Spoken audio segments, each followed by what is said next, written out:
Hi, everybody. Kevin Ioli from Yahoo Sports. And while you may think that you're tuning into another episode of UFC Tonight with my next guest, no, it is not. We are on Yahoo Sports MMA coverage. That, of course, is the light heavyweight champ of the world, Daniel Cormier. DC, how's it going today? I'm good, Kevin. How about you? I am doing awesome. And I guess let's start with that.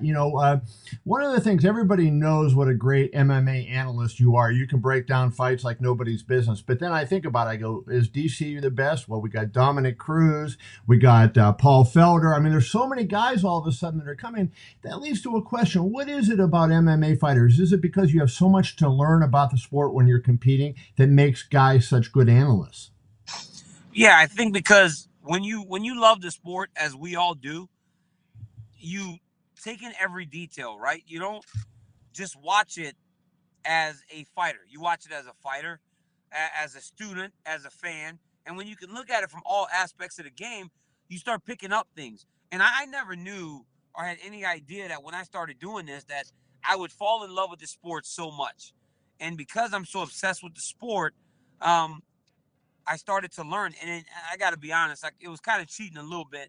I didn't before, but when I started doing analyst work, I started to watch the guys, and even guys that I may fight later, but I didn't watch them as competitors. I was able to watch them as just fighters.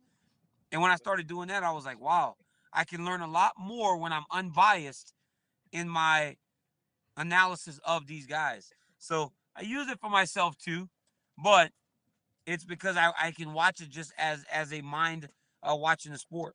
Well, let's take your fight. You're fighting. You're defending your light heavyweight title against Volkan Oezdemir on Saturday, and obviously he's made a huge splash with a lot of quick knockouts. He is 15-1 with 12 finishes. Been outstanding, and I think in the last couple of fights, he beat Jimmy Manoa and a guy that I think is really underrated, Misha Serkinov. I thought he was going to be a guy that you would be seeing in a title defense at some point, as well as Ovin St. Preux. Do you use your skills that you developed on television to watch film? Do you find yourself watching more film of your opponents now? And have you broken down Ozdemir on tape yourself, or do you let that to your coaches?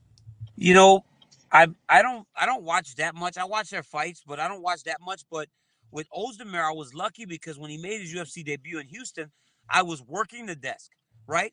And it was his debut. So I never thought that he would be on my radar at all. Right. So I just watched him as a guy that knew how to fight. And I was like, oh, well, he does this pretty good. He does this okay. Not even thinking that I would fight this guy 11 months later. I was like, wow, he does this pretty good. He's got a lot of heart. He's got a lot of toughness. He's got a good right-handed. And I watched him like that. So when I go back and watch this fight and I'm looking at it like, oh, this is really bad. I'm like, well, you didn't say that last February before he was your opponent. I got to remember that I watched it differently when I didn't Right. really care about him. So I go Exactly. back to those mental notes that I made then to realize that to watch him fairly and just, I have to watch him as I did in February. Right. And he's got some good skills. He's a tough guy. He's got some good skills, but I believe that it's a little bit too soon for him just yet. There's a lot of people that are bringing up the comparisons with Anthony Rumble Johnson, who you defeated two times. I think one time more easily than others. I don't know if you would agree with that. Yeah. At least on the outside, looking in, it looked like it was more easily the second time. Anthony Yep. kind of fell into your game plan. I don't know if you think that that's a fair comparison, number one. The one thing we know from many years of watching Anthony Johnson is how hard he hits. Is Ozdemir really that hard of a puncher, or was it a situation that, hey, any 200-pound guy that catches you on the chin is going to knock you out?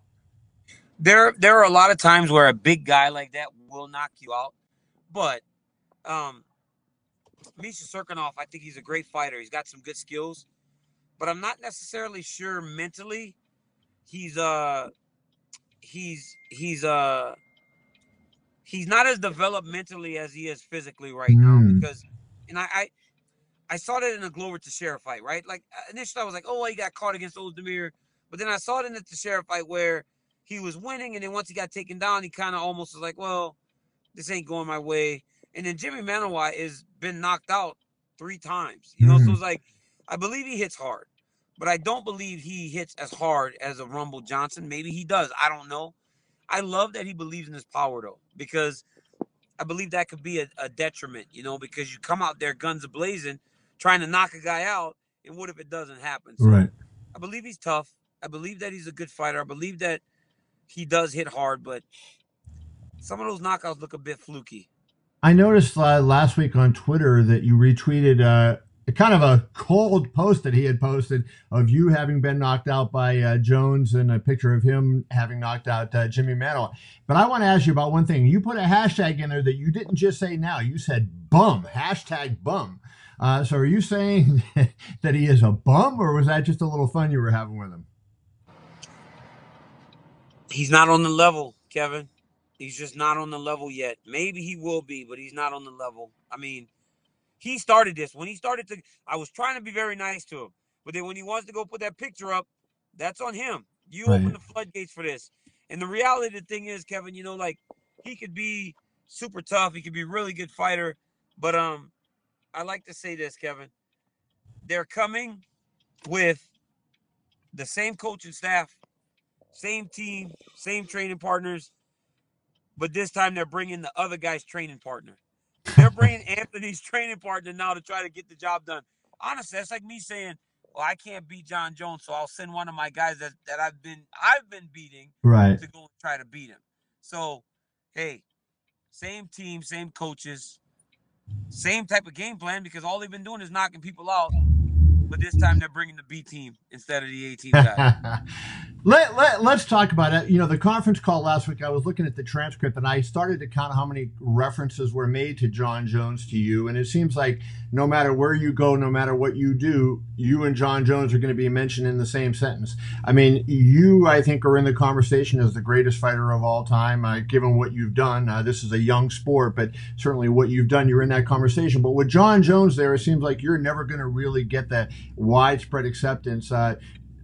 After you lost him the first time, it was, I don't want to hear about him anymore. And now this time it's more like, hey, even though he had the drug test failure, I want to fight him again. So how did your feelings toward Jon change from the first fight after the second fight? I don't know if they've changed. I mean, I'm just a competitor, and he beat me.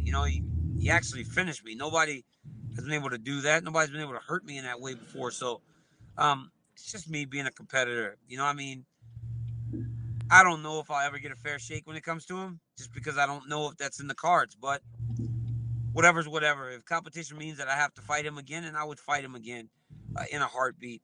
But you're right. I feel like a lot of the things that I have done get overlooked because I've lost those two fights. Right. And it's absolutely crazy because I see people considered some of the greatest fighters of all time, and they've lost multiple fights, like way more than me, but to multiple people. Whereas I've lost, if you want to go on record and say Jon Jones is #1 fighter of all time, and I've only lost to him and beaten everybody else, how's that even make sense when everybody else has lost to a lot Exactly. Well, who do you think is the greatest? Demetrius Johnson, the flyweight champion, George St-Pierre, the three guys that most people think, and maybe Anderson Silva. If you were going to pick over their entire career the greatest MMA fighter of all time, and I don't know if you would consider Fedor in that as well during his prime, but who would you consider the greatest fighter of all time? I think when there are drug-related issues with you, performance enhancers, you're immediately eliminated from the conversation. Okay. So I think that takes out Jones and takes out Anderson, because they've both failed tests twice, and that's too much. Like one time, okay, maybe, but twice is too much. But if I have to look at the body of work and then boil down to Demetrius Johnson and George St-Pierre, I'd say George St-Pierre, because he was as dominant as he was in his prime, and then to come back and beat Michael Bisping and become the middleweight champ, that just tells you that he's a phenomenal talent and just on a level above what most people were on and are on now. I don't want to spend too much time on Jon Jones, but I want to ask you one last question. The last fight, I know you were taunting each other, and you said, you think I'm going to make that same mistake? You noticed the mistake, and yet in the fight, you actually made the mistake that you were kind of taunting about when he caught you with the kick, right? And I wonder, was that just, hey, a mistake that you happen to make occasionally in practice, and it just came out in a competition, or was there something maybe in your head that, hey, you're fighting Jon Jones, and so you're a little bit different thinking than you are if you were fighting Oezdemir, Rumble Johnson, or somebody else? No. That's something that I had been making mistakes on. And the truth is, um, we were talking about that back in 2014 before the first fight, Right, I remember. and if not for anything else, he did a lot of work to the body, right? So when that kick went high, I did block the body kick, and that's why it landed. So that's more of a credit to him that kick landed because he had did a lot of work to the body, and also he threw the kick backing up because I was pressuring him too much. So I think it was almost like back off, and it landed. I mean, he'd done that 3-4 times before in the fight, and I blocked every one of them, but that one just landed. Credit to him for getting it up there as fast as it did. So when you talk about being dominant in fights and everything, do you feel like against a guy like Oezdemir, when he has that public momentum behind him and all those fancy knockouts, that you need to have not only just a grinded out 5-round win, that would keep your belt on your side, but have a dominant, finish so that you can say, hey, remember me?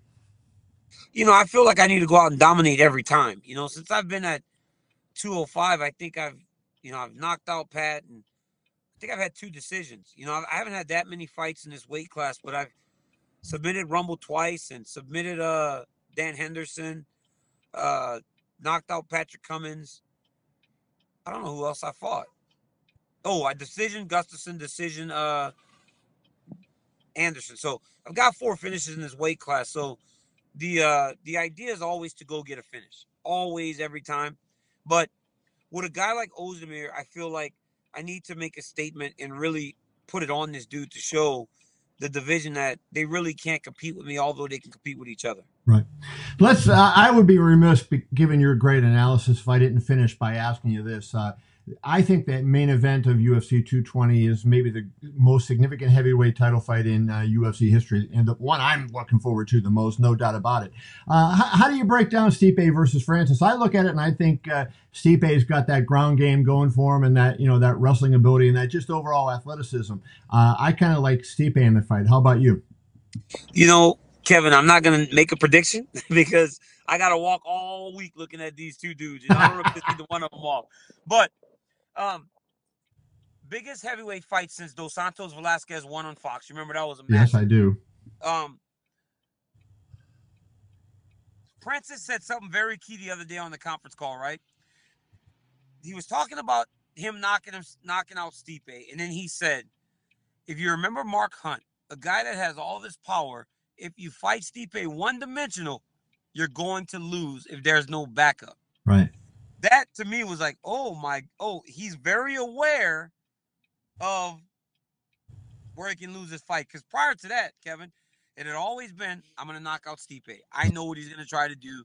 I know. He had never acknowledged the areas where Stipe could give him problems. Mm-hmm. That, if your team Ngannou, gives you more confidence knowing that they're covering all the bases.